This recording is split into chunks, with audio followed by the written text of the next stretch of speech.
The sights and sounds of this exotic island are a welcome assault on the senses.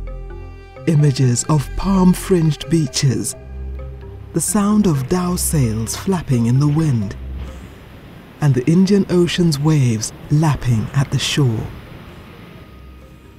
But Zanzibar, off the coast of mainland Tanzania, isn't just an idyllic holiday destination. Away from the romanticized view of this paradise island, ordinary people are caught up in the daily grind of making a living. As the population increases and the economy expands, so too does the pressure on the government and local authorities to provide basic amenities like clean, safe drinking water and proper sanitation for its poorest citizens. Currently, since we are using the groundwater, really we incur a lot of cost. We have to pump water. We have more than 120 pumps for both islands. So you can imagine the commercial rate for the electricity with all those more than 100 pumps. It costs us a lot. In 2006, we passed the Water Act. And 2 years later, we prepared the water tariff so that we could start collecting revenue from users. UN Habitat, under the Water for African Cities program, is working to counter these challenges by pursuing the Millennium Development Goals related to water and sanitation.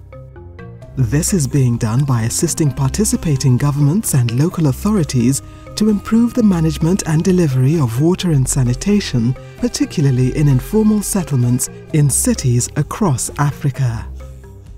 The main strategic implementation focus is on demonstrating pilot activities in the country and using that as a learning tool where we feed into bigger scale projects, and that we do with the African Development Bank. Fresh water, the planet's most precious natural resource, is in short supply. On the island of Zanzibar, the main supply comes from groundwater, but these resources are being depleted faster than they can be replenished. Water demand management experts say that supply could be increased merely by planning and controlling water use to strike a balance between limited water resources and demand. A utility produces, say it produces 100% water. 60% is wasted or lost alongside the way through broken down infrastructure, people wasting, ill-disciplined consumers. Now, if you can lower the non-revenue water or the wastage, then immediately you have a lot of water available that you have already paid for as a utility that you can sell to people or give to people at the low income. Zanzibar receives just under 1,600 millimeters of rainfall annually, sufficient levels to improve water security using the low-cost, low-maintenance method of rainwater harvesting. Water for African Cities is working with the Zanzibar Water Authority ZAWA to exploit this resource and better manage water supply and demand on the island. We have two heavy rain seasons, we call it Masika and Vuli, but yet we don't have technicalities on how to harvest those rainwater. And underground water costs us a lot.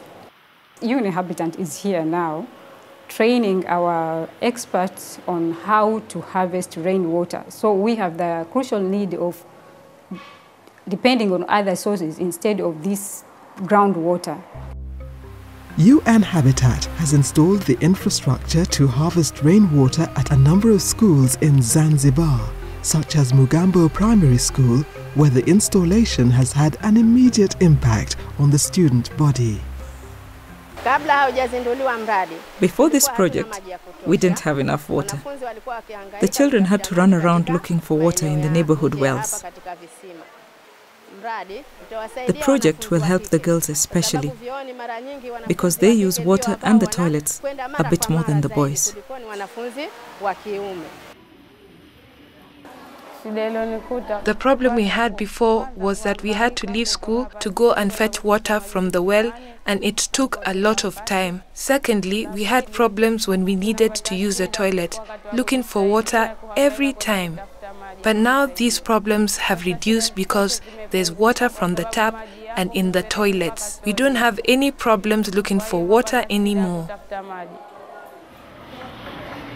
The rainwater harvesting technique is being demonstrated in 4 other schools, including Muungano Primary School, which is also on Zanzibar's largest island, Unguja.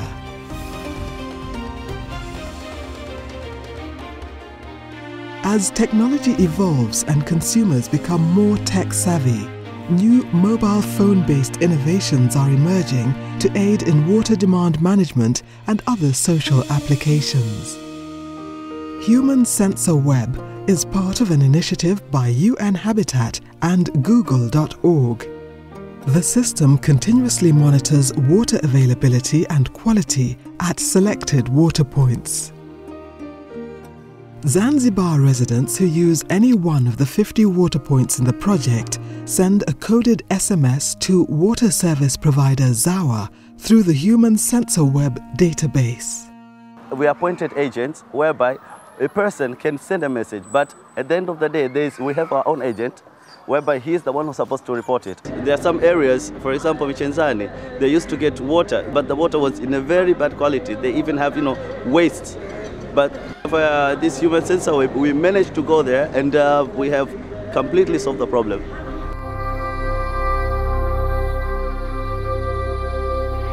The fact that increased volumes of water now course through the island's pipes is evidence in itself that this program is meeting its objectives and changing lives. But success isn't just measured at the water meter. There are important intangible software issues to take into account too. In addition to capital investment in the water sector, the program has made complementary investment in training and capacity building of utility managers to ensure sustainability of these initiatives. Training is training of trainers for rainwater harvesting. We have to train few people here as trainers, and they will go to the community surrounding those pilot areas to train the school community and the community around that area. One of the key learnings from this program is that the capacity building component must be continuous to cater for natural attrition. We've had quite some challenges that border on technical issues, is staff turnover. You do your capacity enhancement, capacity building, training, and then people move on.